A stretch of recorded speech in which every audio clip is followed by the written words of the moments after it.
Passion Jesus 45. Everything is accomplished. Everything is accomplished. It is the ninth word of Christ on the cross. He says it, just before giving up the spirit, and it is necessary to ask oneself, what was particularly accomplished and which makes that he can say that now he can leave to the point that he will die at the end of 6 hours, something that will deeply surprise Pilate. It is not normal. A crucified can survive, especially with the support he has on his foot.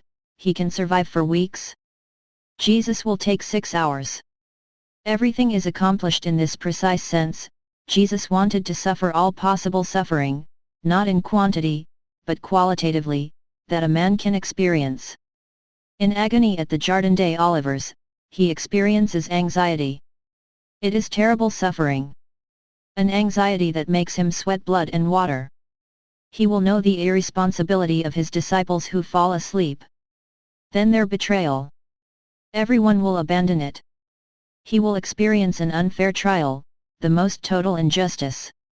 A body which betrays him, which is fragile, because he was flogged. The war waged by his enemies to the cross, mocking him, humiliating him.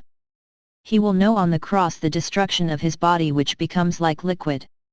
And the total absence of God, the famous seventh seal of the Apocalypse, a silence of half an hour, that means, the time of a half-life, which this cross lasts, to the point that it pronounces, my God, why have you abandoned me?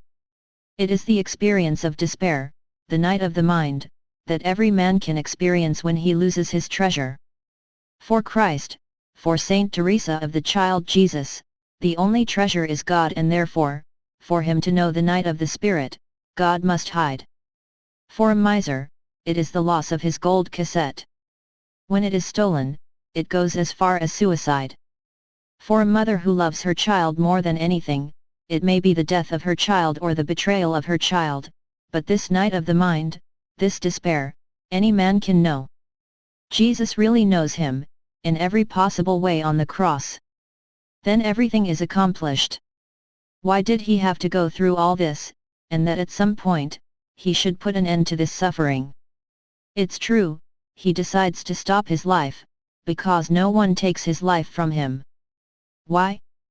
Because he must be able to demonstrate to every man that the sufferings they experience, which come from God, from the Father and therefore from Him, the Eternal Word, they are not there to humiliate them, to crush them, as proclaimed Lucifer with terrible arguments.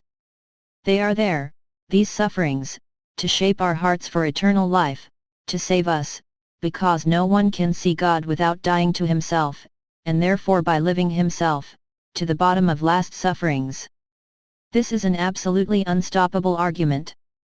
When a mother who lost her child and eventually committed suicide in the hatred of God who did not save her child, arrives at the hour of death and sees her child appear to him and Jesus with him, and that she sees, seeing Jesus, that he suffered everything that she suffered, that he accompanied her, that he consoles her, who explains to her, so she does not follow Lucifer, who will say to him, he did this to crush you, you see. How can you follow a God like that which allows such suffering? No.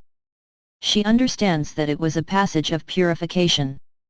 She could not understand it on earth, and therefore God lets hatred express itself and forgive her, does not even take it into account, he takes it on him, this hatred, this sin of weakness, by saying, you went through there, I know what you went through.